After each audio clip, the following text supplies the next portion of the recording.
Shalom saudara dalam Tuhan. Saudara, kali ini Juma benar-benar dibuat kapok membahas Alkitab oleh seorang Kristen yang sangat cerdas. Saudara dalam Tuhan, Juma berusaha membuktikan bahwa Kristen tidak ada hubungannya dengan agama Yahudi.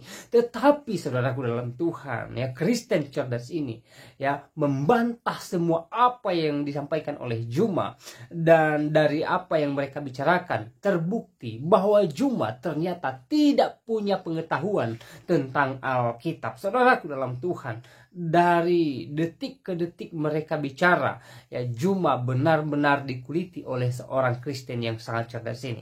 Untuk itu langsung saja kita lihat videonya terlebih dahulu, dan pastikan tekan tombol like, subscribe, dan share video ini supaya menjadi berkat bagi banyak orang, dan tonton sampai selesai supaya saudara tidak gagal paham dan juga bisa mengerti apa yang mereka sampaikan dan seperti apa Juma dibantah oleh Kristen cerdas ini. Berikut videonya. Bagus sekali, tetapi kita akan kembangkan menjadi dua arah ya. Iya. Kita akan kembangkan menjadi dua arah ya, Bang Juma ya. Iya, iya. Oke. Yang mau kita kembangkan ini berkaitan tentang Tuhannya. Berkaitan tentang Tuhannya, kita kembangkan tentang Tuhannya atau masih berkaitan tentang hukumnya saja? Tuhannya, hukumnya, kitabnya, nabinya, terserah Anda. Baik, mantap. Saya lanjutkan paparan saya ya. Kenapa Romawi itu mengimani kitab para nabi? Saya sudah menjelaskan ini sudah berulang-ulang kali ketika dalam rangka saya berdebat ataupun berdialog. Nah, baik buat teman-teman netizen yang ada di bawah, maka simaklah baik-baik Profesor Meme Bos yang berasal dari Indonesia Timur ya, sama Bang Juma, kami tetangga ini. Jadi sekarang kami berdialog timur sama timur. Jadi oke, saya lanjutkan lagi paparan saya yang sangat indah ini. Jadi saya ingin menguraikan sebuah kalimat dari mulut saya, bahwasan orang Kristen itu adalah umat yang mengimani kitab para nabi. Kami adalah umat yang mengaminkan kitab para nabi. Walaupun kitab para nabi itu ada golongan-golongan hukumnya itu hanya diperuntukkan kepada satu kaum saja. Saya memberikan salah satu contoh, ketika kita hidup di dalam Indonesia ini, ada satu suku ataupun dua suku itu diistimewakan, yaitu aturan-aturan dia itu tidak akan dijalankan oleh suku-suku yang lain seperti di Aceh. Di Aceh itu menjalankan syariat Islam, berarti dia itu diistimewakan oleh negara. Nah, sama juga seperti ada di dalam Alkitab itu, hukum-hukum berkaitan tentang seremonial dan lahiriah. Apa seremonial, apa lahiriah? Seremonial itu tata cara ibadah. Contoh, Tuhan memerintahkan bangsa Israel bahwasan cara berdoa kalian itu menyembelih hewan atau gini-gini, itu disebut seremonial. Lalu lahiriah itu apa? Lahiriah itu hukum-hukum berkaitan tentang sunat ataupun makanan-makanan haram. Nah, kategori dua hukum ini memang ini dipersembahkan hanya kepada Bani Israel, dan memang ini hanya dispesialkan sama seperti bangsa Indonesia mengspesialkan salah satu suku, itu orang Aceh. Nah, harapan saya itu netizen-netizen yang ada di bawah itu harus benar-benar mencerna apa yang dipaparkan oleh Profesor Meme Bos ini. Baik, saya lanjutkan lagi. Saya hanya mengungkapkan sebuah kata-kata dari mulut saya, bahwasan orang Kristen itu adalah umat yang mengimani kitab para nabi dan mengaminkan. Kata aminkan di sini artinya kami itu mengiyakan ketika Tuhan itu pernah berbicara dengan para nabi, ketika Tuhan itu pernah menurunkan hukum-hukumnya kepada para nabi, ketika Tuhan itu menceritakan peristiwa penciptaan seluruh alam semesta. Itu yang harus kami aminkan. Jadi kalau ada umat yang mengklaim bahwasan dia menyembah kepada Tuhannya para nabi, tetapi dia menyangkal tentang kitabnya para nabi, dia menyangkal ketika Tuhan mengklaim kepada para nabi bahwasan dia adalah pencipta alam semesta, maka saya pastikan orang tersebut tidaklah menyembah kepada Tuhannya para nabi, tetapi Tuhannya dia itu adalah Tuhan yang menyamar seperti serigala berbulu domba. Dan umatnya juga itu adalah umat yang menyamar seperti serigala berbulu domba. Jadi orang Kristen itu wajib harus mengimani kitab para nabi dan harus mengaminkan. Apa arti kata amin di sini? Aminkan itu harus membenarkan bahwasan narasi sebelum kedatangan Yesus itu Tuhan sudah pernah melakukan pembicaraan kepada nabi-nabi sebelumnya. Itu yang harus kami aminkan dan harus kami imani. Jadi kami tidak pernah menyangkal kepada kitab para nabi, kami tidak pernah menolak kepada kitab para nabi. Kami adalah umat yang mencintai kitab para nabi. Kami adalah umat yang menyayangi para nabi. Kami adalah umat. Aduh, langsung dipotong, stop katanya. Ya udah, lanjutlah kalau gitu. Gantian lah, karena masih ada waktu, tenang aja. Silakan. Koin jangan lupa Bang Andi, koin. Iya, nanti dikasih koin sama lo. Lanjut Bang Juma. Jadi gini, Bung. Kalau saudara mengatakan Kristen mengimani kitab para nabi, ya tidak masalah. Memang tugas kita begitu. Kristen Islam harus beriman kepada kitab para nabi. Tapi masalahnya sekarang ini adalah ketika Anda membawa-bawa nabi, satu, tidak ada nabi yang mengajarkan kemudian untuk menggantikan Tuhannya Abraham, Ishak dan Yakub menjadi manusia. Gak ada. Itu satu. Kedua, tidak ada nabi yang mengajarkan bahwa hukum yang datang kepada Bani Israel itu diperuntukkan untuk Roma, untuk Vatikan, untuk orang Indonesia. Tidak ada. Coba Anda tunjukkan di mana tertulis. Bahkan kalau Anda konsen terhadap serigala, serigala itu adalah Paulus. Serigala itu adalah pengikut Paulus. Karena serigala itu adalah Bani Yakub. Domba itu Bani Yakub. Di luar Bani Yakub itu adalah serigala. Kenapa bisa dikatakan serigala? Karena mereka nyamar seperti domba. Makanya mereka disebut serigala. Andai saja mereka tetap menjalankan kehidupan mereka normal, layaknya orang ateis, mereka tidak disebut serigala. Kenapa? Karena mereka tetap saja tidak menyamar. Nah, sedangkan yang dimaksud serigala nyamar domba adalah non-Israel yang menyamar seperti Israel. Nah, itu siapa? Kristen.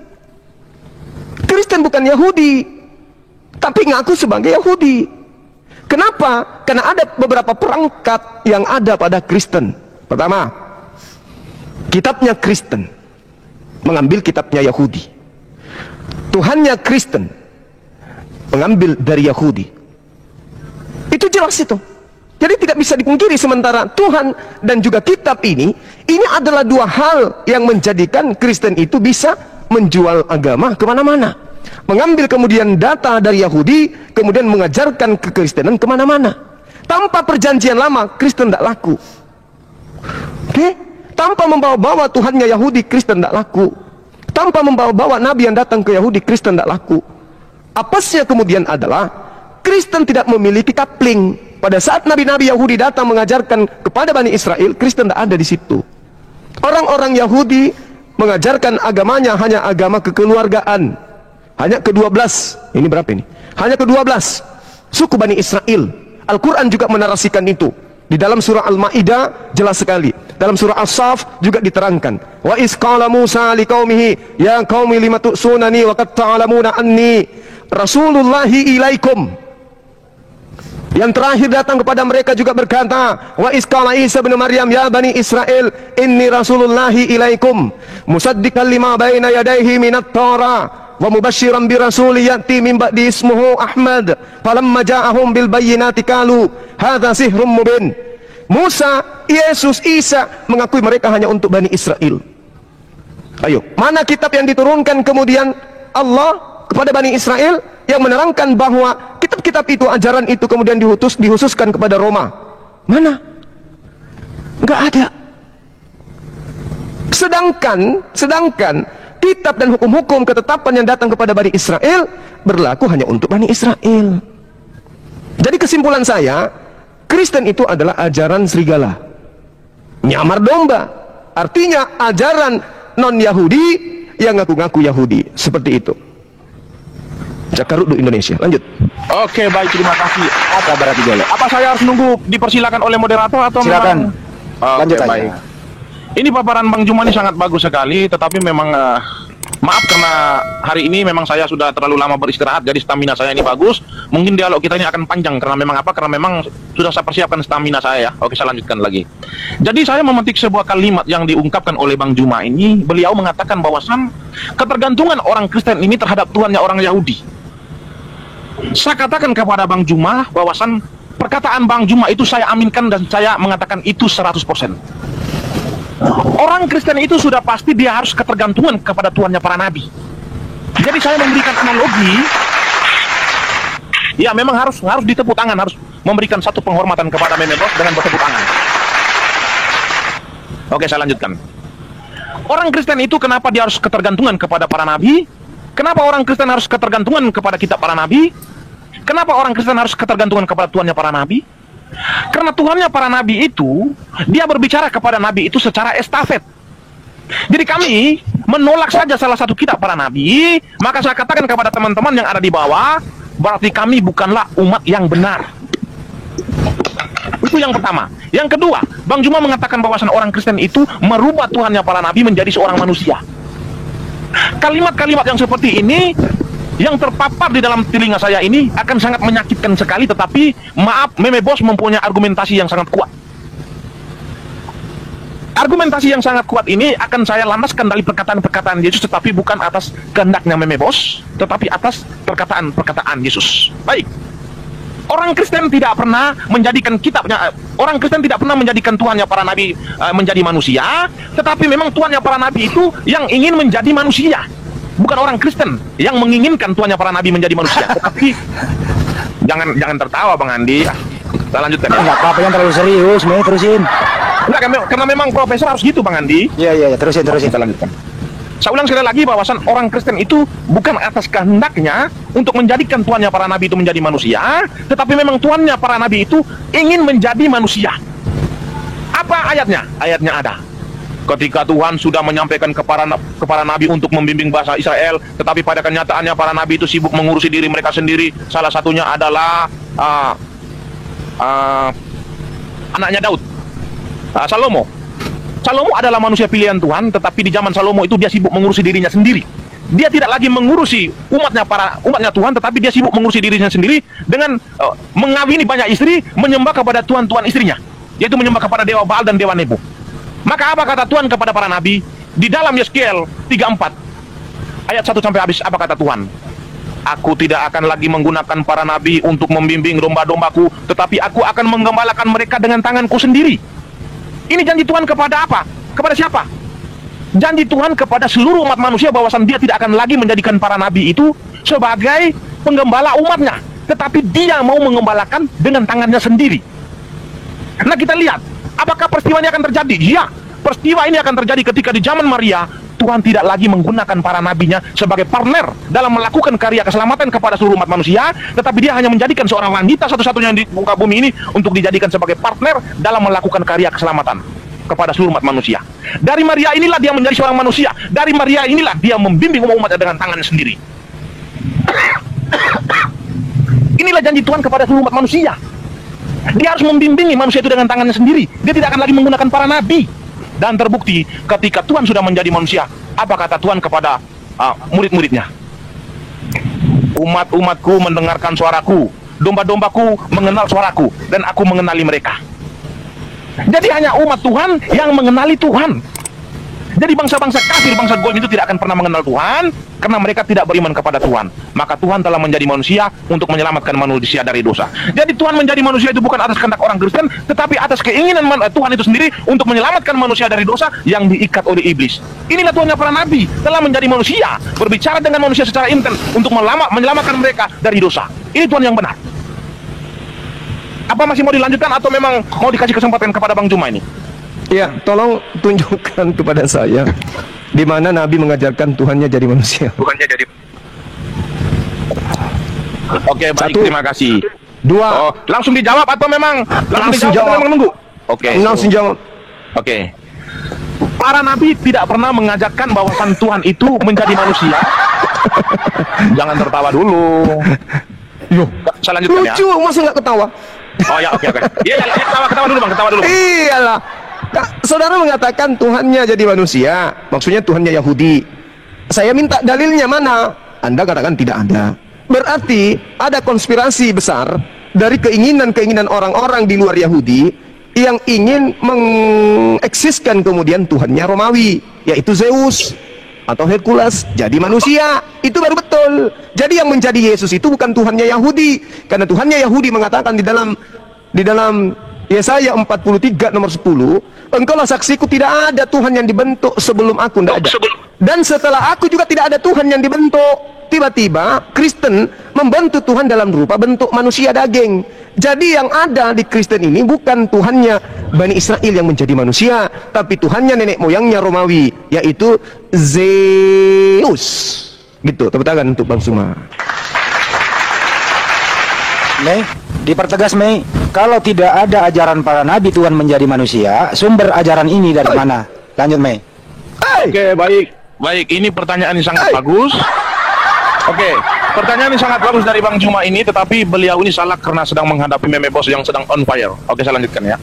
Pertanyaan ini sangat bagus. Beliau menuntut kepada saya, tunjukkan kepada saya yang terkonfirmasi di dalam perjanjian lama bahwasan Tuhannya para nabi itu mengajarkan tentang bahwasan Tuhan itu bisa menjadi manusia.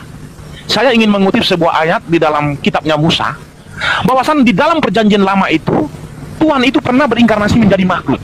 Di dalam Keluaran 19 Tuhan berinkarnasi menjadi awan ataupun api. Di dalam Keluaran 3 Tuhan berinkarnasi menjadi api. Lalu kapan Tuhan ini akan berinkarnasi menjadi manusia? Apakah kita harus mengetahuinya? Tidak. Di Yesaya 55 ayat 8 sampai 9 apa kata Tuhan kepada Yesaya? Sebab rancanganku bukanlah rancanganmu dan jalanku bukan jalanku. Artinya rancangan Tuhan itu tidak akan dapat terdeteksi oleh manusia. Kapan saja Tuhan ingin menjadi manusia, manusia tidak akan bisa mendeteksi Tuhan bahwasan kapan dia harus menjadi manusia. Buktinya ketika di zaman Musa, dia menjadi awan ataupun api, apakah manusia sudah bisa dapat mendeteksinya? Tidak. Tetapi Tuhan memberikan satu kejutan ketika di zaman Musa untuk membuktikan kebenaran kepada Bani Israel bahwasan dia adalah Tuhan yang benar. Dia menunjukkan satu pembuktian kepada mereka dengan menjadi awan ataupun api. Maka sebuah rahasia yang ada di dalam diri Tuhan ini tidak akan bisa dijangkau oleh manusia. Kalau manusia sudah bisa menjangkau rancangan Tuhan, kalau manusia sudah bisa menjangkau rencana Tuhan, maka saya katakan manusia tersebut saya harus menyembah dia sebagai Tuhan. Tetapi tidak, manusia tidak akan bisa menjangkau rencana Tuhan. Maka ketika di zaman Bunda Maria, apa kata Yesus? Aku telah turun dari langit. Ini adalah salah satu bentuk pembuktian bahwasan Yesus adalah Tuhan yang telah menjadi manusia dengan mengatakan aku telah turun dari langit. Tidak ada seorang nabi, tidak ada seorang manusia yang bisa turun dari langit kecuali Tuhan dan malaikat. Tetapi ketika Yesus dalam keadaan sebagai manusia, dia mengatakan aku telah turun dari langit. Salah satu pembuktian bahwa dia adalah Tuhan. Dia tidak pernah menyamakan dirinya dengan malaikat, tetapi dia hanya mengatakan bahwasan jikalau engkau melihat aku, engkau telah melihat Bapakku. Perkataanku bukan berasal dari diriku sendiri, tetapi Bapa yang diam di dalam aku, dia adalah melakukan pekerjaannya. Ini adalah salah satu bentuk. Jangan tertawa dulu, enggak. Ini enggak enak jadinya Bang Andi, moderator. Hantam dulu orang itu. Ain silent dulu, hanya Bang Juma sama ini bos sama moderator ya. Dalil. Diminta dalil. Oke, dalilnya sudah saya katakan tadi ketika dalam keadaan sebagai manusia. Apa kata Yesus di Yohanes 6 ayat 37 sampai 38, 39 dari 35? Apa kata Yesus? Aku telah turun dari surga. Kalau sudah dikatakan turun dari surga, berarti dia adalah Tuhan yang telah menjadi manusia. Karena ketika dalam keadaan sebagai manusia, Yesus tidak pernah menyamakan dirinya dengan malaikat, tetapi dia hanya menyamakan dirinya dengan sosok Tuhan yang ada di dalam kitab para nabi. Apa katanya? Jikalau kamu tidak percaya bahwasan aku adalah dia, kamu akan mati dalam dosamu. Ini kata Yesus kepada Bani Israel. Untuk membuktikan bahwasan dia adalah Tuhan dengan mengatakan dia turun dari langit, itu sudah cukup bagi manusia bahwasan dia adalah Tuhan yang telah menjadi manusia. Amin, haleluya. Semoga Tuhan Yesus memberkati Anda semua. Semoga pencerahan dari Profesor Membos ini akan menyadarkan kalian pada malam hari ini. Silakan Bang Juma Hantam. Aduh Bang, kalau Anda mengatakan Yohanes 6 itu sebagai dasar kemudian sebagai pijakan mempertuhankan Yesus, di dalam Yohanes 8:42 Yesus mengatakan aku datang bukan atas kehendakku sendiri. Berarti yang turun ini adalah makhluk yang disuruh turun, bukan atas kehendaknya, tapi atas kehendak pribadi lain. Jadi yang datang ke atas muka bumi bernama Yesus itu bukan Tuhan. Itu dulu pahami. Andai saja Yesus itu adalah Tuhan, maka Yesus akan mengatakan aku datang atas kehendakku. Karena yang maha berkehendak adalah Tuhan. Yang turun adalah Yesus. Kalau dia mengatakan aku datang menjadi manusia atas kehendakku sendiri, berarti dialah sang Tuhan itu. Tapi sangat disayangkan, Yesus mengatakan aku datang bukan atas kehendakku. Dari situ aja kita sudah final. Yesus datang dari langit katanya, Yesus dari surga katanya. Tetapi ketika sampai ke bumi, dia mengatakan aku datang bukan atas kehendakku. Berarti dia suruhan. Saya mau tanya pada saudara Mimi, ketika Yesus mengaku dalam Yohanes 8:42 aku datang bukan atas kehendakku sendiri, apakah yang datang ini adalah yang maha berkehendak? Jawab. 1, 2, 3. Oke, baik. Terima kasih paparan Bang Juma ini sangat bagus. Bukan paparan, pertanyaan. Apakah yang datang ini adalah yang maha berkehendak? Syukran. Oke, baik. Saya akan paparkan pertanyaan-pertanyaan Bang Juma ini memang sangat bagus sekali ya. Beliau bertanya kepada saya, boleh nggak sambil tiduran? Oh, boleh. Sambil ini buka musik, Bang. Oke, saya lanjutkan ya. Jadi kalau berbicara tentang Yesus artinya berbicara tentang misteri ilahi. Berbicara tentang Yesus artinya berbicara tentang Allah Maha Hadir. Ini yang harus kita pegang, sebuah kalimat dari saya bahwasan berbicara tentang Yesus ini artinya berbicara tentang misteri ilahi. Berbicara tentang Yesus artinya berbicara tentang Allah Maha Hadir. Ayat di mana Allah Maha Hadir? Ketika Yesaya berkata bahwasan ketika aku melihat wajahku ke barat engkau ada di barat, ketika aku menghadapkan wajahku ke langit engkau ada di langit. Di situ ayat berbicara bahwasan Allah itu Maha Hadir. Nah, sekarang kita berbicara tentang apakah yang hadir ini adalah yang maha berkehendak? Oke, baik. Apakah yang hadir di bumi ini adalah maha berkehendak? adalah Dia yang maha berkehendak. Baik. Yesus berkata begini. Perkataanku ini bukan berasal dari diriku sendiri, tetapi Dia yang... Jangan tertawa dulu karena profesor sedang menjelaskan. Ini seorang guru yang lagi memaparkan kepada netizen. Jadi Ingat. Pertanyaan saya, Bung. Ketika Yesus mengatakan aku datang bukan atas kehendakku sendiri, Tuhan itu maha berkehendak. Yesus mengatakan aku datang bukan atas kehendakku. Pertanyaan saya, apakah Yesus ini adalah yang maha berkehendak? Apakah yang diutus ini adalah yang maha berkehendak? Jawab. Oke, saya ambil ayat dulu ya. Ya, baik. Pertanyaan Bang Juma ini, apakah Yesus ini maha berkehendak atau yang mengutus Dia ini yang maha segala kehendak ya? Itu yang dipertanyakan ya. Ya, Bang Juma ya. Apakah yang datang diutus itu adalah Dia yang maha berkehendak itu sendiri? Oke, baik, saya akan jawab. Jadi kalau kita berbicara tentang Yesus, artinya kita berbicara tentang firman Allah. Berbicara tentang Yesus, ya oke, sabar dulu. Saya akan jelaskan secara detail karena profesor itu harus membutuhkan waktu 1 menit 2 menit. Oke. Profesor kamu linglung. Oke. Pertanyaan saya sederhana loh. Teman-temanku di YouTube juga tertawa-tertawa itu. Orang-orang di YouTube pada tertawa. Oke, saya lanjutkan ya. Oke. Berbicara tentang Yesus artinya berbicara tentang firman Allah yang menjadi manusia. Berbicara tentang Yesus artinya berbicara tentang Allah Tritunggal. Nah, di dalam kekristenan itu mengkonfirmasikan bahwasan Tuhan kami itu esa, tetapi mempunyai 3 pribadi. Nah, Yesus ini apakah Bapa itu sendiri? Yesus ini ternyata Dia bukanlah Bapa itu sendiri, tetapi Dia adalah firman Bapa yang satu hakikat dengan Bapa itu sendiri. Jadi, Yesus itu turun ke bumi itu bukan atas kehendak Dia sendiri, tetapi kehendak Bapanya untuk mengutus Dia ke bumi untuk melakukan karya keselamatan kepada seluruh umat manusia. Karena Dia adalah firman Bapa turun untuk menyelamatkan manusia, seperti yang terkonfirmasi di dalam Yesaya 55 ayat 11. Firmanku kembali kepadaku tidak dengan sia-sia, Dia melakukan sesuai dengan apa yang ku kehendaki. Artinya di zaman Yesaya itu, bentar Bang Juma. Artinya di zaman Yesaya itu Yesaya berapa? Yesaya 55 ayat 11. Iya, tahu. Lanjutkan ya. Nah, sekarang apakah yang datang ini adalah Dia yang berfirman di Yesaya 55:11 itu? Benar. Dia. Bukan yang datang menjadi Yesus itu adalah. Oke, saya lanjutkan. Dia atau bukan? Ya, mohon sabar, saya lanjutkan dulu paparan Dia saya. atau bukan? Yang berbicara dengan Yesaya, yang berbicara dengan Musa, yang berbicara dengan para nabi itu adalah firman-Nya yang diutus oleh saya Bapa. tanya, apakah Yesus adalah Yesus yang berkata di Yesaya 55 nomor 11? Apakah itu perkataan Yesus? Yang berbicara dengan Musa, firman. Yang berbicara dengan Yesaya, yang berbicara dengan para nabi sebelumnya itu, firman itu telah menjadi manusia yang disebut dengan Yesus. Pak Prof, yang saya tanya, Yesaya 55 nomor 11, segala firman yang keluar dari mulutku tidak akan kembali. Bukan segala. Firmanku yang kuutus kembali kepadaku tidak dengan sia-sia. Bukan segala firman.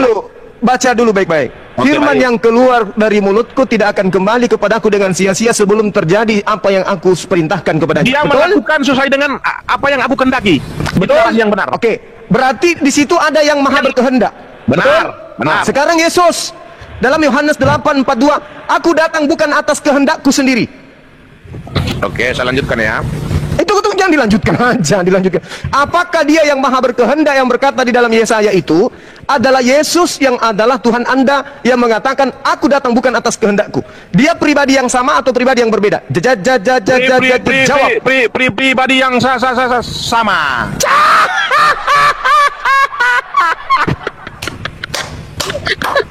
Bagaimana Anda mengatakan pribadi yang sama? Yang satu memerintahkan firman keluar dari mulutnya dan firman itu tidak akan kembali dengan sia-sia. Yang satu mengatakan aku datang bukan atas kehendakku sendiri. Anda mengatakan satu. Gimana ceritanya nih? Oke, baik. Profesor kok kayak gini? Saya akan jawab. Saya akan menjelaskan secara detail tapi jangan dipotong ya. Tunggu dulu. Anda sehat kan malam ini? Sehat sekali karena saya memang siapkan stamina saya untuk berdialog dengan Bang Juma pada malam hari ini. Dengarkan. Ketika Yesus mengatakan aku datang bukan atas kehendakku, lalu atas kehendak siapa? Baik, atas kehendak Bapa. Nanti saya akan jelaskan secara detail. Dulu ya. Apakah Yesus dan Bapa adalah sama? Sama, satu. Saya jelaskan dulu ya. Salah. Bagaimana ceritanya pribadi yang sama? Oke, Yesus mengatakan aku datang bukan atas kehendakku. Aku Iya. datang bukan atas kehendakku, tapi atas kehendaknya. Kenapa Anda mengatakan sama? Oke, baik, saya akan jelaskan dulu secara detail, tapi kasih waktu, oke? Oke, baik, terima kasih atas waktu yang sudah diberikan oleh Bang Juma kepada saya. Jadi begini ya, Tuhan kami itu Tuhan yang sangat maha kuasa, kemahakuasaan dia itu sangat luar biasa, kedahsyatannya dia itu sangat luar biasa, maka dia berbicara di dalam 2 Tawarik 6 ayat 18, tetapi benarkah Allah hendak diam bersama dengan manusia di atas bumi? Sesungguhnya langit, bahkan langit yang mengatasi segala langit pun tidak dapat memuat engkau, terlebih dari rumah yang kudirikan ini. Artinya, Bapa yang kami sembah sebagai Yahweh itu tidak akan mungkin turun ke bumi. Jikalau memang dia turun ke bumi, maka bumi ini akan hancur lebur. Lalu bagaimana cara Yahweh ini berbicara dengan para nabi sebelum kedatangan Yesus? Ternyata Tuhan itu kalau mau berbicara dengan para nabi itu, dia mengutus firman-Nya turun ke bumi, memancarkan cahayanya itu dari surga turun ke bumi untuk berbicara dengan para nabinya. Jadi dia melalui perantaranya itu firman-Nya ini untuk berbicara dengan para nabinya. Maka di dalam Yesaya 55 ayat 11, apa kata Tuhan kepada Yesaya? Firman-Ku kembali kepadaku tidak dengan sia-sia, dia melakukan sesuai dengan apa yang ku kendaki. Artinya, sang firman yang turun berbicara dengan para nabi mulai dari Musa, Yesaya, Yeskiel itu adalah sosok yang diutus oleh Bapaknya. Maka dia melakukan sesuai dengan apa yang dikehendaki. Bentar. Maka dia melakukan sesuai dengan apa yang dikehendaki oleh Bapaknya. Maka ketika Yesus mengatakan, aku diutus oleh Bapaknya, itu benar. Aku diutus oleh Bapaknya. Bukan. Apa yang dipertanyakan Bang Juma tadi? Aku diutus oleh Bapaknya Nana. Aduh, Mei, panjang lebar saudara Prof menjelaskan. Anda ingin berkelit, tapi nggak bisa. Yesus datang mengatakan, aku datang bukan atas kehendakku. Kenapa demikian? Sebab Yesus itu dikagetkan. Kok tiba-tiba aku ada di dunia? Ini yang mau menciptakan saya siapa? Ini yang mengutus saya kok siapa ya? Kok tiba-tiba saya lahir ada di Yerusalem, dibesarkan sama seorang wanita bernama Maria. Yesus kaget. Dia tidak pernah sadar kalau kelak dia akan diciptakan, diutus, menyampaikan risalah kepada Bani Israel. Makanya dia mengatakan, aku datang bukan atas kehendakku. Nah, ketika Anda mencoba mengambil data Yesaya 55 nomor 11, firman yang keluar dari mulut Tuhan tidak akan kembali sebelum melakukan apa yang diperintahkan. Jadilah terang. Firman itu tidak keluar dengan sia-sia, terang jadi. Jadilah malam, firman itu tidak sia-sia, jadi malam. Jadilah bumi, firman itu keluar, tidak jadi sia-sia, jadi bumi. Jadilah hamil, lahirkanlah seorang manusia bernama Yesus. Hamil, lahir, tidak sia-sia. Jadi kedudukan daripada Yesus tiba-tiba saja diciptakan. Mazmur 33 nomor 9, Tuhan memberi perintah, Maria hamil yuk, hamil. Lahirkan seorang manusia, lahirkan seorang manusia. Itu Mazmur 33 nomor 9. Makanya Yesus mengatakan, aku datang bukan atas kehendakku. Kedatangannya bukan atas kehendaknya. Perkataanku bukan dari diriku sendiri. Yohanes 12 nomor 49. Pekerjaannya, mukjizatnya bukan dari dirinya sendiri, tetapi dari Tuhan yang mengutus dirinya. Yohanes 5 nomor 30. Apalagi Yohanes 8 16 17 19. Aku menghakimi bukan dari diriku sendiri. Penghakimanku karena aku bersama dengan Bapa yang telah mengutus. Tidak ada daya Yesus itu. Dia datang bukan atas kehendaknya, berarti dia bukan Tuhan. Dia hanya utusan Tuhan. Di dalam Kisah Para Rasul 2 nomor 22, orang Israel harus tahu bahwa Yesus dari Nazaret adalah manusia yang ditentukan oleh Allah untuk Tuhan melakukan mujizat dan tanda-tanda melalui perantaraan Yesus. Jadi Yesus ini bukan Tuhan, dia utusan Tuhan, dia alat Tuhan, dia kurirnya Tuhan, dia pesuruhnya Tuhan, dia hambanya Tuhan yang diberi bekal berupa senjata mujizat agar supaya Tuhan bisa melakukan mujizat di tengah-tengah Bani Israel melalui perantaraan Yesus. Yesus bukan Tuhan, tetapi dia kemudian menjadi Tuhan di Kristen. Kristen pertama kali itu dipatikan atas apa yang diajarkan Paulus di Antioquia, mengambil kitabnya orang Yahudi yang hanya untuk orang Yahudi, lalu dijadikan kitab itu batal, lalu kemudian menjual konsep dogma doktrin perjanjian baru. Jadi Yesus itu bukan Tuhan. Di dalam kitabnya orang Yahudi yang kita lihat tadi, Tuhan tidak pernah membentuk dirinya menjadi makhluk. Yesus dibentuk menjadi daging, berarti dia bukan Tuhannya Bani Israel. Kalaupun dipaksakan menjadi Tuhan, maka Tuhan yang dimaksud di sini bukan Tuhannya Bani Israel, tetapi Tuhannya Romawi, Tuhannya Yunani, yaitu Zeus. Pahami itu. Oke, terima kasih. Beri tepuk tangan kepada Bang Juma dulu, maka aku akan menjelaskan konsep Thank you, berikutnya. Bang Juma. Wow, Masya Allah. Luar biasa Mimi Bos dapat kucing. Lanjut. Yehuda Oke, yang baik. hadir tadi itu. Yehuda, singa kecil. Oke. Artinya menjelaskan Yesus artinya kita berbicara tentang Tritunggal dulu ya. Jadi di dalam 2 Tawarik tadi sudah sangat dijelaskan bahwasan Tuhan kami yang kami sebut sebagai Bapa yang namanya adalah Yahweh itu tidak akan mungkin turun ke bumi karena memang bumi tidak akan bisa menampung dia, karena memang langit yang mengatasi segala langit juga tidak akan bisa menampung dia. Apa alasannya? Karena kedahsyatannya. Lalu bagaimana cara Tuhan itu untuk berbicara dengan para nabi? Apakah dia harus teriak dari atas? Tidak.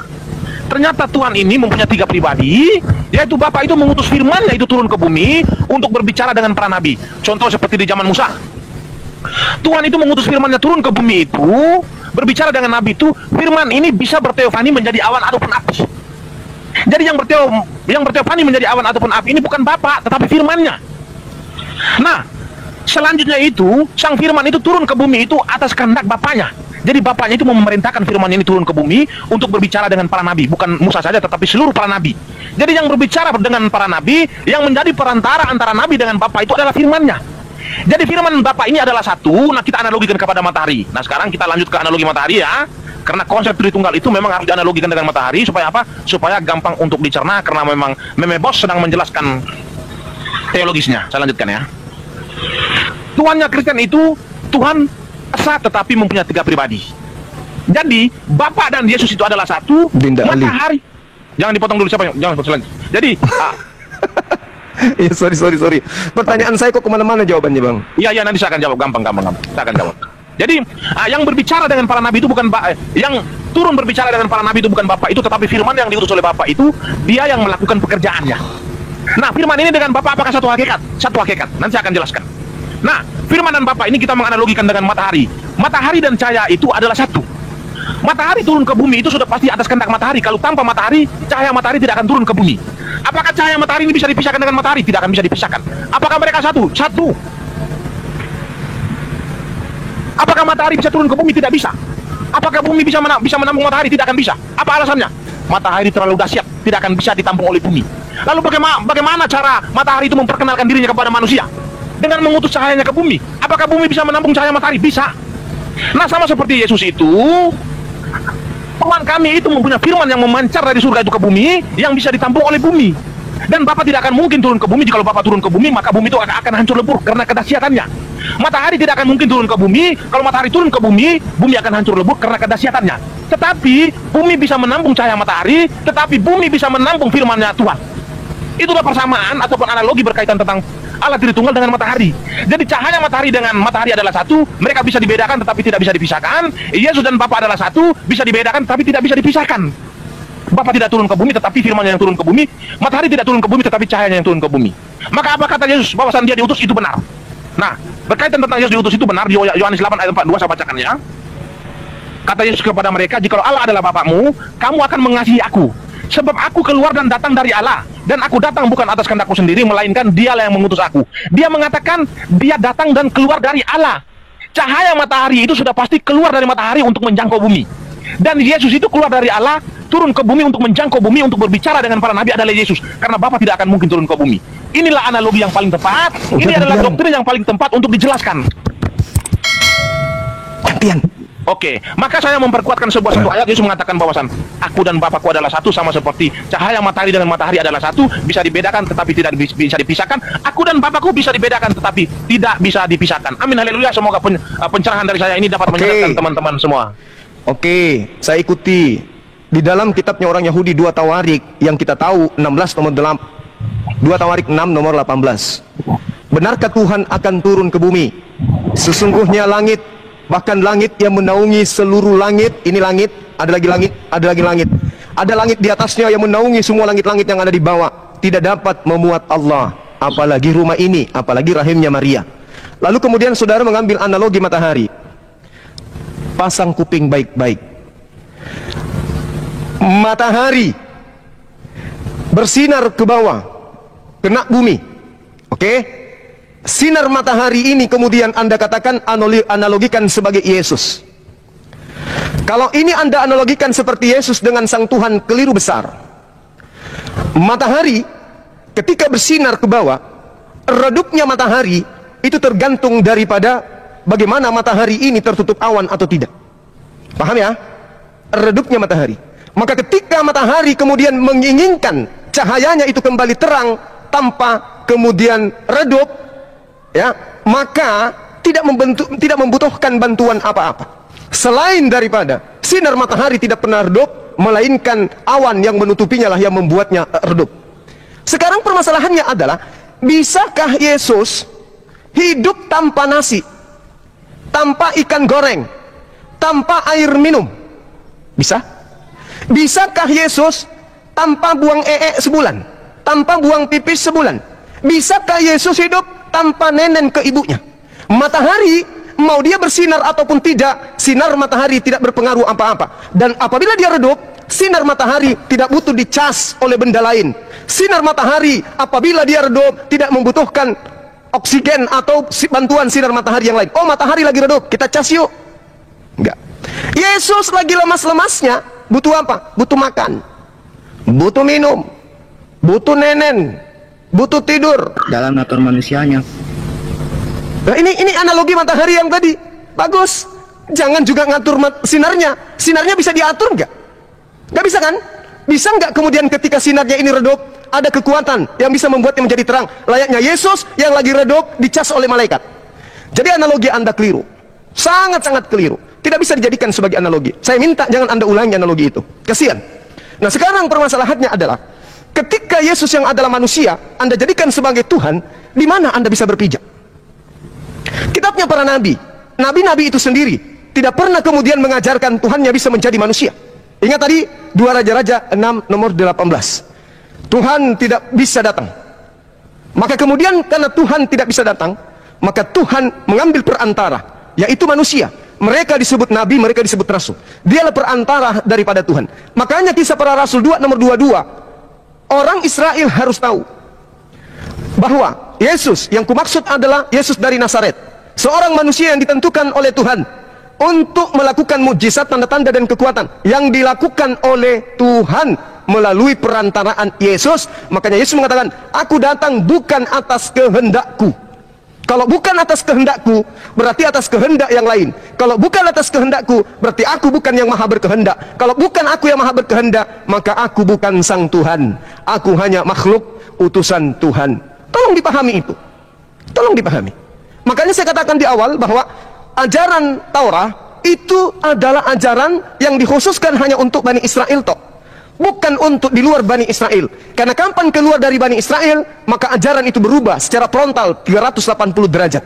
Dan terbukti betul, karena yang menerima ajaran Taurat atau perjanjian lama atau Septuaginta adalah orang Romawi Yunani yang memang dari nenek moyang mereka menganut ajaran animisme, menyembah kepada roh-roh. Maka ajaran Yesus kemudian diedit sedemikian rupa untuk menyamanyamakan antara ajaran Zeus dan ajaran Yesus, antara ajaran Romawi kuno dengan ajaran para nabi. Itu dicampur menjadi satu, sehingga yang tadinya Elohim yang tidak bisa membuat dirinya menjadi makhluk, seketika begitu maju jatuh di meja patikan berubah menjadi Tuhan. Ingat, ketuhanan Yesus nanti setelah konsili Nikea di tahun 325 Masehi, barulah kemudian Yesus didudukkan masuk menjadi Tuhan di antara 3 Tuhan. Itu konsep dari mana? Romawi Yunani. Itu yang Anda harus pahami. Kecuali Saudara Mei, kalau Anda bisa membuktikan bahwa para nabi Bani Israel mengajarkan kepada kaumnya, yaitu Bani Yakub, bahwa Tuhan pencipta langit dan bumi itu bisa nusul menjadi makhluk, baru Anda bisa dibenarkan. Itu pun cuma sedikit. Silakan. Oke, baik, terima kasih atas paparan Bang Juma, ini sangat bagus sekali. Tetapi kita akan lihat perkembangan ke depannya ini, apakah beliau masih bisa memimpin atau tidak. Baik, saya akan lanjutkan paparan saya ya. Saya sudah menganalogikan sebuah matahari dengan Tuhan itu, saya rasa itu sudah sangat tepat. Tetapi bukan berarti saya menyamakan Tuhan dengan matahari, tetapi ini hanyalah sebuah analogi untuk menyadarkan teman-teman itu supaya bisa memahami Tritunggal yang disembah oleh orang Kristen. Jadi Tuhan kami itu kenapa dia harus mempunyai 3 pribadi? Karena pribadi yang lain itu untuk membuktikan kemahakuasaan dia itu kepada manusia. Lalu Bang Juma menyinggung tentang Yesus dalam keadaan sebagai manusia. Ia nenen kepada ibunya, ia berak, ia kencing. Saya sudah menjelaskan dari kemarin bahwasan firman Allah itu ketika dia berinkarnasi menjadi manusia itu di dalam Filipi 2 ayat 8, dan dalam keadaan sebagai manusia ia telah merendahkan dirinya dan taat sampai mati, bahkan sampai mati di kayu salib. Apakah ada Tuhan yang lain berani untuk merendahkan diri, rela untuk menyelamatkan manusia? Saya katakan kepada Anda bahwasan Tuhan yang lain itu adalah Tuhan yang paling egois. Dia lebih mementingkan derajatnya paling tinggi daripada untuk menyelamatkan manusia. Tetapi Tuhan yang kami sembah tidak. Dia rela merendahkan dirinya, dia rela menjadi manusia, dia rela nenen, dia rela kencing, dia rela makan, hanya untuk menyelamatkan manusia dari dosa. Yang itu Tuhannya, saudara. Oke. Jangan dipotong dulu, Bang. Belum selesai, Bang. Belum selesai, Bang. Jangan dipotong dulu. Tuhannya Kristen memang kita akui itu. Ya, saya lanjut dulu. Ini masalahnya adalah Tuhannya Yahudi, bukan Tuhannya dulu, Kristen. Bang. Jangan dipotong. Masih waktu saya lanjutkan ya, sedikit lagi ya. Oke. Dan harus memang gitu. Orang Kristen harus percaya diri, jualan Yesus. Oke, saya lanjutkan. Jangan Tuhannya Yahudi yang diklaim. Oke, saya lanjutkan. Ya. Jadi Tuhan kami ini bukan Tuhan yang egois, tetapi Tuhan kami ini hanya ingin menyelamatkan manusia dari dosa yang diikat oleh iblis ini. Dia rela merendahkan dirinya menjadi seperti manusia hanya untuk menyelamatkan mereka. Jadi ketika Bang Juma menyinggung tentang kemanusiaan Yesus, saya aminkan ketika Bang Juma mengatakan bahwasan Tuhan kami dalam keadaan sebagai manusia, dia nenen kepada ibunya. Saya aminkan kepada Bang Juma. Tetapi topik pembahasan kita di sini apakah... Oke, saya lanjutkan. Memang patut harus diberi tepuk tangan karena memang itu salah satu bentuk penghormatan kepada seorang memebos. Saya lanjutkan lagi ya. Nah, berbicara tentang Yesus ini sudah saya katakan tadi. Yesus itu kalau dianalogikan dengan matahari itu, Yesus itu tidak akan bisa dipisahkan dari Bapaknya, tetapi bisa dibedakan. Matahari tidak akan bisa dipisahkan dari matahari, tetapi bisa dibedakan. Kita bisa membedakan matahari. Kita bisa membedakan cahaya matahari, tetapi mereka tidak bisa dipisahkan.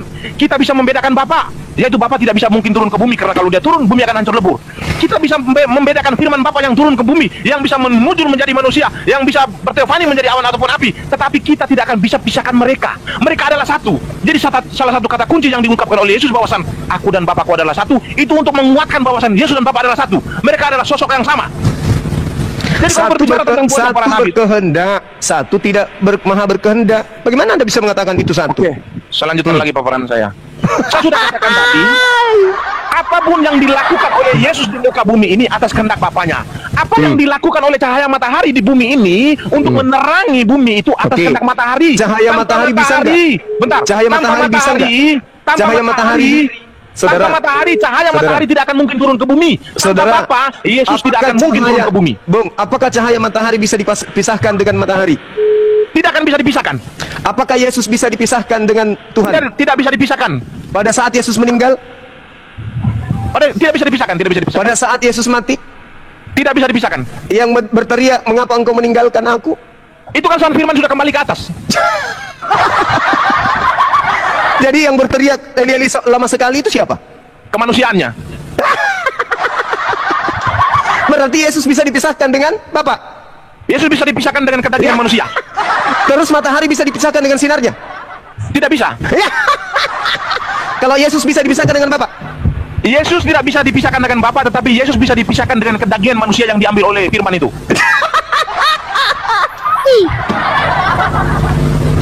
Anda lucu. Anda lucu. Matahari sinar dan bisa dipisahkan. Ketika menjelaskan siapa Yesus itu hebat. Bisa dipisahkan. Eli, kenapa lama sekali? Itu kan Yesus yang mengatakan itu katanya. Oke, baik, saya ingin bertanya kepada Bang Juma satu soal saja, karena berkaitan tentang siapa Yesus saya sudah menjelaskan secara detail bahwasannya Yesus dan Bapa itu tidak bisa dipisahkan tetapi bisa dibedakan. Nah, sekarang saya akan bertanya sekitar 4-5 ayat. Bang Juma siap-siap untuk menjawab. Setuju ya? Oke, silakan. Tapi yang pasti Anda sudah mengakui bahwa Yesus tadi itu bisa dipisahkan dengan Bapa dan matahari tidak bisa dipisahkan dengan cahaya. Betul? Yesus tidak akan bisa dipisahkan dengan Bapa, tetapi Yesus bisa dipisahkan dengan kemanusiaan Yesus. Maka Yesus berkata begini, baik aku maupun Bapakku tidak kamu kenal. Yesus berani mengatakan kepada murid-muridnya bahwasan baik aku maupun Bapakku tidak kenal. Sedangkan Yesus itu sedang berada bersama-sama dengan mereka, tetapi dia mengatakan bahwasan baik aku maupun Bapakku tidak kamu kenal. Yang tidak bisa dikenal oleh manusia ini siapa? Ketika Yesus berbicara, ternyata di Kolose 1 dia berkata begini, karena kepenuhan Allah berkenan diam di dalam dia. Jadi Sang Firman itu berdiam di dalam kemanusiaan Yesus untuk melakukan karya keselamatannya. Jadi Sang Firman itu bisa dipisahkan dengan kemanusiaannya, tapi Sang Firman itu tidak akan bisa dipisahkan dengan Bapaknya. Nah, sekarang saya lanjutkan tadi pertanyaan Yesus saya, ya. bisa dipisahkan. Anda akui itu, matahari dan sinarnya nggak bisa dipisahkan. Yesus bisa. Ada lagi Anda keliru. Dengan demikian Yesus bukan Bapa itu sendiri. Udah terjawab itu. Oke. Kan saya sudah katakan tadi, Yesus dan Bapa itu tidak akan bisa dipisahkan, tetapi Yesus bisa dipisahkan dengan kedagingannya, itu bisa. Yesus dipisahkan dengan kedagingannya itu bagaimana? Bisa. Karena kedagingan itu kan hanya sebagai hijab yang digunakan oleh Sang Firman itu dalam melakukan inkarnasi. Daging adalah hijab. Jadi yang berkata-kata tadi, aku datang bukan atas kehendakku, Yesus atau bukan? Kan saya sudah katakan tadi, daging yang digunakan oleh Sang Firman itu dalam konteks inkarnasi itu adalah sebuah hijab supaya apa? Supaya daging itu bisa bisa berbicara kepada manusia itu secara universal, tidak lagi secara spesifik, tetapi dia secara generalisasi. Jadi begini Bang Juma, Sang Firman di zaman Nabi itu, dia turun itu berinkarnasi menjadi awan itu, dia berbicara itu sangat spesifik, yaitu khusus kepada Nabi saja. Tetapi di zaman Maria, Sang Firman itu berinkarnasi menjadi manusia itu, mengambil daging itu untuk apa? Mengambil daging ini supaya apa? Supaya dia bisa berbicara secara intens itu secara generalisasi. Itulah fungsi Tuhan itu mengambil daging. Paham? Terus yang daging ini Tuhan atau bukan? Ya bukan loh, Tuhan kan hakikatnya adalah roh, dijelaskan oleh Yesus begini. Kolose 2 nomor 9, daging ini juga adalah Tuhan. Bukan. Kolose 2 nomor 9, Anda baca. Oke, baik kita baca. Orang-orang di YouTube tertawa semua. Nenek kamu lucu. Kolose 2 ya, kita baca. Kita buktikan apakah benar kedagingan Yesus ini adalah Tuhan. Baca. Ini ya, saya bacakan ya. Iya. Sebab dalam dialah berdiam secara jasmani seluruh kepenuhan kealahan. Ya, tepuk tangan dong. Nah, sekarang kita buka di Kolose 1 ayat 2-nya. Loh, kita buka di Kolose 1. Berarti jasmaninya, dengar, berarti jasmaninya adalah kepenuhan ilahi, betul? Ya benar, makanya Kolose 1 itu menjelaskan begini. Oleh kepenuhan Allah berkenan diam di dalam dia. Di dalam dia ini siapa? Di dalam dia ini adalah kedagingan. Iya, itu dia. Makanya Anda tadi mengatakan, sabar. Ketika dia mengatakan bukan atas kehendakku sendiri, yang berkata ini adalah kepenuhan Tuhan. Benar. Berarti ada dua Tuhan. Tuhan Bukan yang berkehendak. dong. Loh. Daging yang berbicara. Dagingnya Yesus adalah kepenuhan secara jasmani ilahi. Daging yang berbicara, aku datang bukan atas kehendakku sendiri, tapi atas kehendak dia. Berarti daging yang adalah ilahi, masih ada ilahi lain. Tepuk tangan. Oke, saya lanjutkan ya. Jadi begini, di dalam Kolose 1 tadi sudah katakan bahwasan karena kepenuhan Allah berkenan diam di dalam dia. Berkenan diam di dalam dia ini siapa? Di dalam kemanusiaan Yesus. Maka Yesus berkata begini, baik aku maupun Bapakku tidak kamu kenal. Karena yang berdiam di dalam Yesus itu. Ada berapa di situ? Ada berapa? Ya bentar dulu Bang Juma, bentar, sabar. Baik Bapak maupun aku tidak kau kenal, ada berapa? Baik aku maupun Bapa tidak kamu kenal. Bapa itu berada di surga tidak kamu kenal. Aku yang berkenan diam di dalam kemanusiaan Yesus ini tidak kamu kenal. Berarti ada dua Tuhan. Bukan dua Tuhan. Bapa dan firman-Nya adalah satu, matahari dan cahaya adalah satu. Itu paham ya? Jadi iya, berkata, baik aku maupun Bapakku tidak kamu kenal. Bapa yang di surga itu tidak kamu kenal. Tuhan, aku yang diam di dalam kemanusiaan Yesus ini tidak kamu kenal. Maka Kolose 1 menjelaskan oleh kepenuhan Allah berkenan diam di dalam dia. Selesai, tidak ada lagi. Dengarkan saya. Lagi di sini nggak ada. Anda coba buka Filipi 2. Bacakan saya nomor 6, nomor 7, nomor 8. Tolong. Filipi berapa? 2. Oke, aku ikutin aja apa yang Bang Juma mau. Tapi iya. kapan ini ya? Ini kan profesor lagi diuji sama saya. Oke, nggak bisa. Profesor nggak bisa diuji, kelasnya tinggi. Itulah faktanya sekarang. Ayat berapa? Nomor 678. Oke, kita baca 678 ya. Ya. Kita baca 678. Baik, kita baca ya.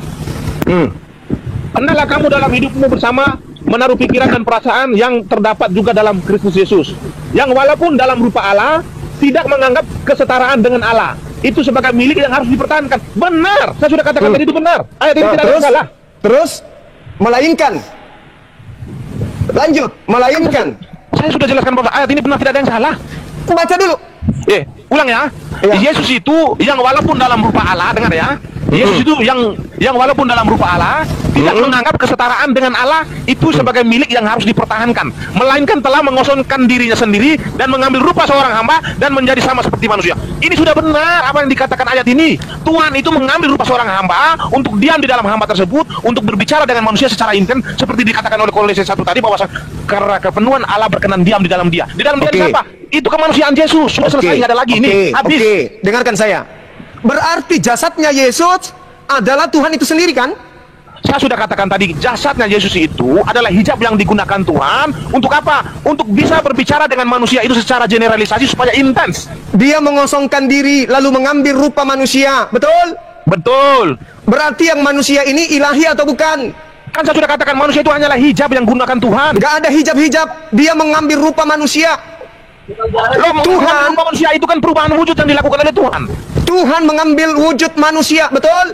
Sekarang saya ingin katakan kepada Bang Juma, Tuhan itu berubah wujud menjadi manusia, tetapi untuk berarti yang manusia ini tuh, berarti yang manusia ini Tuhan atau bukan? Tuhan itu Tuhan itu berubah wujud menjadi manusia, tetapi untuk menghidupkan kedagingan tersebut itu adalah Tuhan. Tuhan itu sendiri yang menghidupkan kedagingan Yang itu. menjadi daging ini Tuhan atau bukan? Bukan. Dagingnya itu bukan Tuhan. Dengarkan saya. 30 detik. Pada mulanya adalah firman, firman itu bersama-sama dengan Theos, firman itu adalah Theos. Yohanes 1:14, Theos itu telah menjadi daging. Oke. Tuhan telah menjadi daging. Sekarang saya kompilasikan biar saudara-saudara. Yang menjadi daging, tunggu. Yang menjadi daging ini apa? Theos atau bukan? Oke, sekarang saya tanya kepada Bang Juma. Yang menjadi daging ini Theos atau bukan? Tuhan telah menjadi daging itu sudah benar. Firman itu telah menjadi daging itu sudah benar. Berarti ketika Tuhan mengatakan, aku datang bukan atas kehendakku sendiri, berarti ada lagi Tuhan lain, betul? Oke, enggak, bukan. Saya sudah katakan tadi bahwasan firman dengan Bapa itu adalah satu, sama seperti matahari yang tidak bisa dipisahkan tetapi bisa dibedakan. Saya lanjutkan dulu paparan saya ya. Tuhan sudah menjadi daging. Ketika dia menjadi daging, Tuhan yang jadi daging mengatakan, aku datang bukan atas kehendakku. Berarti masih ada yang lebih maha berkehendak, betul? Di situ dikatakan bukan Bapa yang menjadi daging, tetapi kan firman dikatakan di situ. Hai, pada mulanya adalah firman, firman itu bersama-sama dengan Bapa, dan firman itu adalah Bapa, firman itu adalah Bapa, Bapa itu adalah firman, firman itu adalah Bapa, Bapa itu adalah firman. 1 Yohanes 14, Bapa yang adalah firman, firman yang adalah Bapa itu telah menjadi daging, betul? Betul. Nah, berarti yang menjadi daging ini adalah Bapa, betul? Yang menjadi daging itu adalah firman, bukan Bapak. Saya jelaskan dulu secara detail. Harapan saya itu tolong disabar dulu ya, sabar. Saya jelaskan ya, baik begini ya. Oke, saya jelaskan. Yukhadi'una Allah walladzina amanu wa ma yakhda'una illa anfusahum wa ma yash'urun. Engkau ingin menipu kami, tapi sesungguhnya engkau cuma menipu dirimu sendiri. Tadi katanya baik. Saya bukan menipu, adalah tapi saya firman. hanya di sini. Firman itu bersama-sama dengan Bapa, dan firman itu adalah Bapa. Bapa itu telah menjadi daging. Filipi 2:6, 7, 8, Kolose 2:9. Jasadnya Yesus adalah kepenuhan ilahi. Jasad, badan yang ada keteknya. Nah, itu yang menjadi ilahi, itu dia, itu dagingnya itu. Iya. Nah, sekarang jadi Bang Juma, Yesus mengatakan, aku datang bukan atas kehendakku sendiri. Berarti masih ada Tuhan lain di atas. Betul? Oke, baik, saya jelaskan. Betul? Saya kan sudah katakan betul? tadi. Betul? Bentar, Bang Juma. Bentar, saya jelaskan dulu. Saya kan sudah katakan. Tidak betul. Saya lanjutkan. Oke, saya lanjutkan ya. Ya Allah ya Karim, begitu susahnya kebenaran ini diajarkan kepada Anda. La haula wala quwwata illa billah. Summum bukmun umyum fahum la yarjiun. Masya Allah. Sepertinya diskusi ini bahasa Indonesianya nggak nyambung nih Meme ini. Oke, saya lanjutkan dulu ya. Enggak, Bang Andi tidak boleh memihak. Tapi sebagai moderator itu seperti saya lanjutkan dulu paparan saya supaya Anda paham. Saya lanjutkan ya. Jadi yang dipersoalkan oleh Bang Juma ini, dia memaksa bahwasan harus Bapa itu yang telah menjadi manusia tetapi bukan firman. Dia mengutip sebuah ayat dari Yohanes 1 ayat 1 itu, dia memastikan Bapa itu hakikatnya adalah firman. Bukan. Bapa itu adalah hakikatnya adalah roh tetapi memiliki firman. Kenapa Yohanes mengatakan bahwasan pada mulanya adalah firman dan firman itu bersama dengan Allah dan firman itu adalah Allah? Yohanes mencatat itu, dia mengutip di Kejadian 1 sampai 6 ketika dalam proses penciptaan itu Tuhan menciptakan alam semesta ini, terdengar hanya suara Tuhan saja, sosoknya tidak ada. Jadi kalau suara Tuhan sudah ada di situ, dipastikan bahwasan roh Allah ada di situ, tidak mungkin roh Allah tidak ada. Kenapa? Manusia tidak bisa melihat karena memang roh Allah itu tidak bisa dilihat oleh secara kasat mata. Jadi ketika firman itu bersama dengan roh itu benar, firman itu bersama dengan Theos ataupun Allah itu benar. Bukan berarti firman ini hakikatnya adalah roh, bukan, itu salah. Jadi yang telah menjadi manusianya adalah firman, bukan roh Allah ataupun bukan Bapa itu sendiri. Maka Yesus mempertegas Yohanes 6 bahwasan aku telah keluar dari Allah. Untuk menjadi apa? Untuk menjadi manusia. Keluar. Jadi hakikat firman bukan roh. Dikatakan oleh Yesus bahwasan aku telah keluar dari Allah untuk menjadi manusia. Berarti hakikat firman bukan roh. Hakikat firman bukan roh, itu benar. Hakikat Bapa adalah roh. Berarti hakikatnya Yesus dan hakikatnya Bapa beda. Firman itu berada di dalam roh. Baik teman-teman yang dikasih oleh Tuhan, kita sudah mendengarkan dari awal hingga akhir. Berikanlah tanggapan teman-teman di kolom komentar. Apa respon teman-teman melihat dua narasumber dari Kristen dan dua narasumber dari Muslim yang selama ini lebih doyan membahas Alkitab yang mereka lakukan setiap hari dalam channel-channel mereka. Sangat disayangkan teman-teman, mereka tidak bisa sebenarnya berkutik. Kalau kita mau jujur, mereka harus malu sebenarnya. Malu sendiri karena mereka mencoba untuk memframing tentang kekristenan terhadap Yesus Kristus. Kalau kita mendengar dengan teliti dan menalar saja apa yang disampaikan oleh Ustadz Suma dan juga Ustadz Nandar ini, sungguh amat dangkal dan sudah bisa ditebak arah dan tujuannya itu apa gitu. Mereka hanya ingin mengkerdilkan kebenaran Alkitab itu, kesucian Alkitab itu, dan kebenaran dalam Kristus Yesus itu dengan cara menyodorkan data-data yang kurang tepat. Bahkan termasuk literatur yang sudah dibongkar habis oleh apologetik Kristen yang selalu dimunculkan ke permukaan dengan mulutnya yang manis dan lincah. Bicarakan oleh seorang Kristen cerdas dengan Juma di video tadi. Mereka membahas tentang hubungan antara perjanjian lama dengan perjanjian baru, lebih tepatnya hubungan antara orang Yahudi dalam perjanjian lama dengan Kristen zaman sekarang. Dan saudara dalam Tuhan, ya, kita boleh simak apa yang disampaikan oleh Juma. Beliau berusaha membuktikan bahwa Kristen yang sekarang tidak ada hubungannya dengan Yahudi atau kitab perjanjian lama lah, ya, tidak ada hubungannya, ya. Dan dia berusaha membuktikan hal itu dengan mengutip-ngutip ayat Alkitab. Namun saudara dalam Tuhan, ya, Kristen cerdas yang menjadi lawan bicara Juma membantah dan menjawab semua apa yang menjadi klaim daripada Juma, dan beliau menjelaskan bahwa orang Kristen ada hubungannya dengan kitab perjanjian lama, ada hubungannya dengan para nabi, ada hubungannya dengan para imam dan tokoh-tokoh Alkitab di dalam perjanjian lama. Dan beliau menjelaskan apa sih hubungan perjanjian lama dengan perjanjian baru, di mana dalam perjanjian lama, ya, nubuat-nubuat tentang Yesus itu disampaikan oleh para nabi, dan apa yang dinubuatkan oleh para nabi dalam perjanjian lama tentang Yesus Kristus terutama dan juga tentang lainnya, ya, digenapi dalam perjanjian baru, di mana Yesus menjadi penggenapan dari kitab perjanjian lama, ya. Apa yang dinubuatkan oleh para nabi di dalam perjanjian lama tentang Yesus Kristus, bahwa Yesus akan datang, Sang Mesias akan datang untuk membebaskan orang percaya, untuk memerdekakan orang percaya, ya, itu digenapi oleh Yesus ketika dia datang ke dunia ini. Memang Yesus datang bukan sebagai raja seperti manusia pada umumnya, di mana dia memerintah dengan tangan, dengan kekerasan dan lain sebagainya. Tetapi Yesus datang, ya, sebagai raja damai, raja kasih yang mengasihi umatnya, yang membebaskan umatnya dari belenggu dosa melalui cinta kasihnya yang besar. Dan puji nama Tuhan, saudara Tuhan, penjelasan apologi Kristen atau orang Kristen cerdas di video tadi sangat luar biasa, ya, membantah dan menjawab semua apa yang diasumsikan oleh Juma, sehingga terbukti bagi kita bahwa apa yang disampaikan oleh Kristen ini sangatlah benar dan sangat alkitabiah, bahwa antara perjanjian lama dengan perjanjian baru punya hubungan yang sangat erat. Antara iman para nabi di dalam perjanjian lama, para imam, bahkan tokoh-tokoh Alkitab lainnya, ya, ada hubungannya dengan iman Kristen saat ini. Itu tidak bisa dipisahkan. Bahkan dari sisi sejarah juga, bagaimana silsilah tokoh-tokoh di dalam perjanjian lama, ya, ada hubungannya dengan silsilah Yesus Kristus.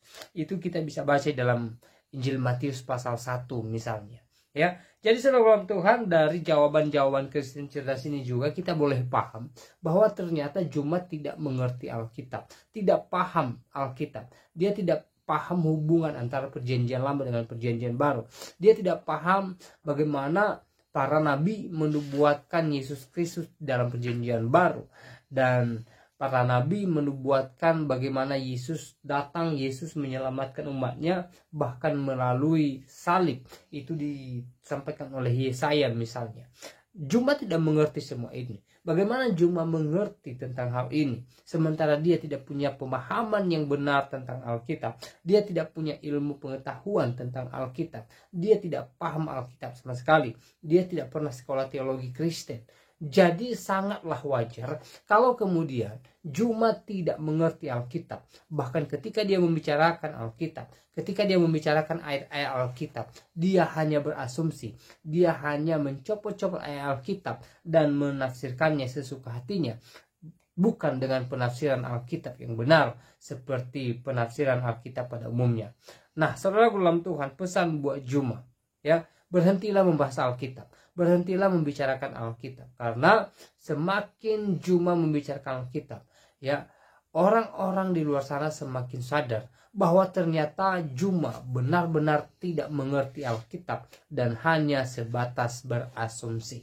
Jadi alangkah baiknya kalau Juma berhenti membahas Alkitab, kalau Juma fokus dengan agamamu, fokus dengan imanmu, fokus dengan kitabmu yang kamu yakini sebagai firman Tuhan.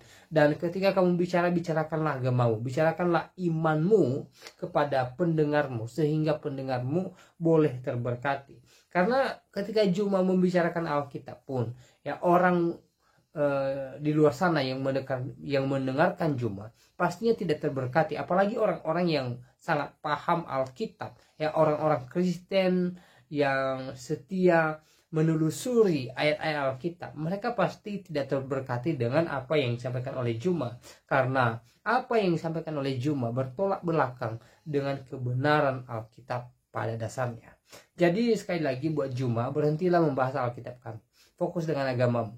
Ya, dengan itu juga kita sudah menjunjung tinggi nilai toleransi. Selalu saya ingatkan bahwa penting sekali kita menjunjung tinggi nilai toleransi. Penting sekali kita bertoleran di negeri tercinta kita ini, karena kita tidak bisa pungkiri banyak perbedaan yang ada di antara umat beragama di Indonesia ini. Dan agama juga tidak hanya satu di Indonesia ini, ya, ada beberapa agama yang sudah disahkan oleh pemerintah, misalnya Islam, Kristen, Hindu, Buddha, dan yang lainnya yang sudah disahkan oleh pemerintah. Jadi antara agama yang satu dengan yang lain banyak perbedaan, terutama perbedaan keyakinan, perbedaan sesembahan, dan perbedaan lainnya. Jadi bagaimana kita bisa hidup rukun, hidup damai di atas perbedaan yang ada, hanya ketika kita menjunjung tinggi nilai toleransi. Dan salah satunya, ya, wujud daripada toleransi ketika kita tidak membahas agama orang lain, ketika kita tidak membicarakan iman orang lain, ketika kita tidak membahas ya kitab orang lain, kita fokus dengan agama kita fokus dengan iman kita bicarakan apa yang kita imani kepada pendengar kita, dan itu menjadi berkat bagi mereka. Dan tentunya juga dalam hal ini kita sudah ikut ambil bagian menjunjung tinggi nilai toleransi. Dan kepada apologet Kristen juga, termasuk beliau yang di video tadi, ya, kita bersyukur, ya, mereka dipakai oleh Tuhan dalam pelayanan apologet, sehingga kebenaran Alkitab tetap dinyatakan, ya, kebenaran firman Tuhan tetap dikumandangkan, dan nama Tuhan Yesus senantiasa dipuji, dimuliakan oleh pendengar-pendengar setia apologet Kristen dan orang-orang yang mau membuka hati mendengarkan kebenaran Alkitab. Saudara dalam Tuhan, tugas kita sebagai anak Tuhan, mari kita terus berdoa buat mereka yang terjun di dalam pelayanan gereja, pelayanan jemaat, bahkan pelayanan juga melalui apologi Kristen, melalui debat lintas agama. Kita berdoa supaya hamba-hamba Tuhan, para pendeta penginjil, bahkan anak-anak Tuhan yang menyampaikan kebenaran diberkati oleh Tuhan, dipakai oleh Tuhan, sehingga melalui anak-anak Tuhan, melalui orang-orang percaya, ya, nama Kristus terus dikumandangkan, dan hari demi hari semakin banyak jiwa yang percaya Yesus Kristus adalah Tuhan dan Juru Selamat dalam kehidupan mereka. Ini harapan kita, dan kita percaya lewat doa-doa kita, ya, kuasa Allah akan dinyatakan, dan nama Yesus semakin tersiar, dan semakin banyak yang mengatakan bahwa Yesus Kristus adalah Tuhan, dan makin banyak yang berseru, ya Aba, ya Bapa, kepada Tuhan Yesus Kristus. Ya, kita percaya bahwa Allah Bapa, Anak, dan Roh Kudus turut bekerja, yang menguatkan, meneguhkan, bahkan menambahkan hikmat di dalam hati anak-anak Tuhan, ya, hamba-hamba Tuhan yang menyampaikan kebenaran Alkitab, juga buat para apologet, sehingga hari demi hari semakin banyak jiwa-jiwa yang dituai untuk kemuliaan nama Tuhan. Sekali lagi, tugas kita sebagai anak Tuhan, kita berdoa supaya hari-hari ini Tuhan terus menyatakan kuasanya, dan kebenaran Alkitab terus dikumandangkan, terus disampaikan kepada mereka yang belum percaya bahwa Alkitab adalah firman Tuhan dan Yesus Kristus adalah Tuhan. Nah, saudara dalam Tuhan, Selebihnya apa yang menjadi tanggapan saudara atau komentar saudara, silahkan tulis di kolom komentar ya. Tuliskan tanggapan komentar yang baik, yang positif, terutama tanggapan yang memuji muliakan nama Tuhan, dan tanggapan atau komentar yang memberkati kita sekalian. Dan di kesempatan ini saya kembali ingatkan kita supaya kita tetap semangat dalam menjalani hari-hari kita, supaya kita tetap semangat dalam beraktivitas, dan supaya kita tetap semangat dalam mengejar impian kita, mengejar cita-cita kita dengan jiwa yang optimis bahwa yang terbaik menjadi bagian kita ketika kita bertekun di dalam setiap pekerjaan kita. Dan yang terpenting adalah kita berserah kepada Tuhan, kita mengandalkan Tuhan, kita percayakan kehidupan kita kepada Tuhan, dan kita percaya bahwa berkat-berkat Tuhan senantiasa melimpah mengalir dalam kehidupan kita ya. Berkat Tuhan dalam pertolongannya, berkat Tuhan secara jasmani, berkat Tuhan secara rohani terlebih dahulu ya, senantiasa dilimpahkan bagi kita, khususnya kita yang senantiasa mengandalkan Tuhan dan mempercayakan hidupnya kepada Tuhan, berserah kepada Tuhan Yesus Kristus. Saudara dalam Tuhan, saya tidak terlalu panjang lebar menyampaikan pesan melalui video ini. Semoga video singkat ini memberkati kita dan Tuhan Yesus Kristus memberkati kita sekalian. Shalom.